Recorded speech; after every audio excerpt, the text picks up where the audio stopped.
অদ্যাবধি পর্যন্ত মুসলমানরা এক হইতে পারে নাই, কোন হুজুর আলেমদের এক হইতে পারে নাই। কারণ বঙ্গবন্ধু শেখ মুজিবুর রহমান এটাকে ভোট কাটতেছিল, একবার দেখাইছে 99%, 100% ভোট কাউন্ট হয়েছে তার পক্ষে। এই ভোট কাটা মেশিনটা বঙ্গবন্ধু বসাই দিয়ে গেছে বাংলাদেশে, একটা ভোট কাটা মেশিন বসাই দিয়ে গেছে। ওই সময় রাস্তাঘাট ছিল না, চার হাক্কা ছিল না, নৌকায় পারাপার করতে হয়েছে। ওই সময় 100% ভোট দিয়ে দিয়েছে জনগণ। আপনারা কেমন তারা বলেন যে 100% ভোট দিলে? যারা ভোট লইতে গেছে, যে শিক্ষকের ভোট লইতে গেছে হের ভোট দিলে কেডা, যে অফিসার ভোট লইতে গেছে হের ভোট দিছে কেডা? 100% ভোট দিয়ে দিয়েছে।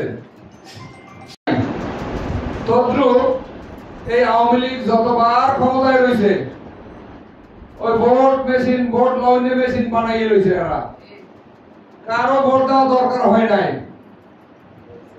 এখন এই যে আমাদের ভিতরে আলেম ওলামা যারা আছেন, তারা আমাদের সাথে অনেক বুঝদার, অনেক ভালো মানুষ, অনেক বড় বড় আলেম।